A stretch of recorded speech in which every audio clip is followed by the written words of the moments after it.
आसान है क्या फौजी होना। छोटे बाल, बदन पर वर्दी, अपनों से दूरी और वतन की ड्यूटी।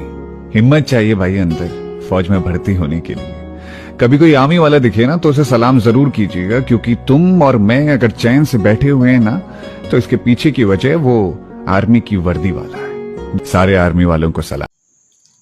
बिस्मिल्लाहिर्रहमानिर्रहीम। अस्सलाम वालेकुम नाज़रीन, आपका अपना मेज़बान नसीम अकमल ख़ान आपकी खिदमत में हाज़िर है।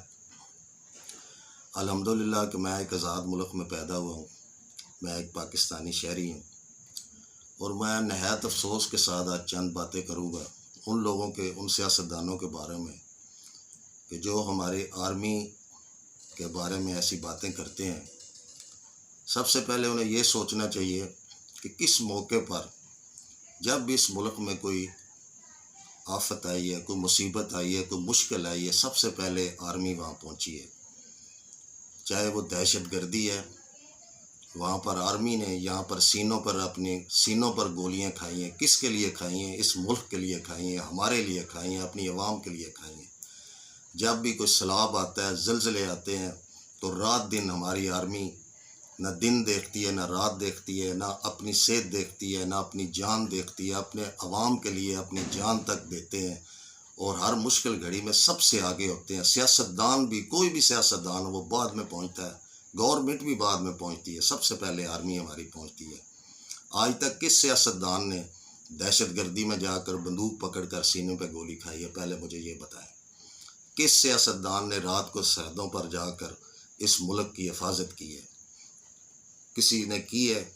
किस सियासतदान ने इस पाकिस्तान के लिए जाकर किसी ऐसे ऑपरेशन में दहशत गर्दों के सामने खड़े होकर अपनी जान दी है या शहादत का रुतबा पाया है?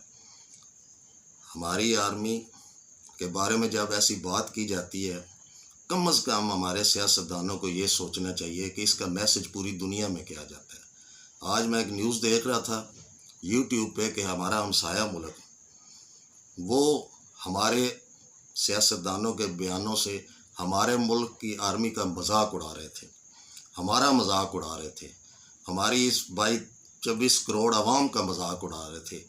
इनकी वजह से प्लीज़, हमारी आर्मी जैसी पूरी दुनिया में ना कोई आर्मी है और ना कोई हो सकती है। मैं एज ए पाकिस्तानी अपनी आर्मी को सलाम पेश करता हूँ, उनकी अज़मत को सलाम पेश करता हूँ, उनकी जानों जो शहीद हुए हैं उनकी माओं को सलाम पेश करता हूँ कि जिनके बेटों ने हमारी खातिर, इस मुल्क की खातिर अपनी जान के नजराने दिए हैं। मैं ज़रूर इतना कहूँगा, कम अज़ कम आप इतना ज़रूर सोचें कि हम ही अगर अपनों के बारे में ऐसे बयान देंगे तो क्या मैसेज जाएगा पूरी दुनिया में, क्या मैसेज भेज रहे हैं पूरी दुनिया में। प्लीज़, सियासत का खेल आप ज़रूर खेलें, आपका राइट बनता है, अपने वक्त पर खेलें। जब सियासत का वक्त हो उस वक्त खेलें। वो जो दुनिया आप इकट्ठी करते हैं, सबसे पहले जो लोग डूब रहे हैं, जिन माओं के बच्चे इस पानी में बह गए हैं, आपका एक बच्चा इस पानी में बह जाए, मैं देखता हूँ कि आप तड़प जाएंगे। जिनकी आंखों के सामने पानी बहा के ले गया, उनके आंसू जाके देखें वहाँ पर कि वो उनकी हालत कैसी है।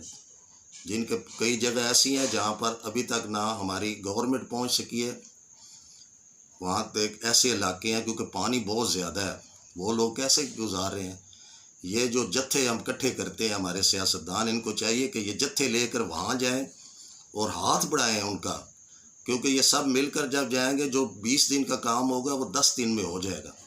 तो इसलिए प्लीज़ ये काम पहले करें, उसके बाद वक्त पर इलेक्शन आए, जिसको भी आप कोई भी वोट देना चाहता है, हर एक बंदे की अपनी मर्ज़ी है।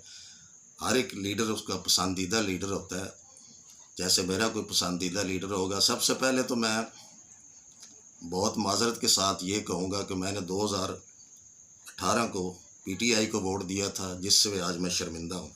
आइंदा ज़िंदगी में नहीं दूँगा, क्योंकि जो मुल्क की खातिर या मुल्क जब मुसीबत में हो फिर भी हमारे लीडर सियासत कर रहे हों, तो मैं तो अपना वोट, मुझे अपने उस कीमती वोट पर अफसोस है।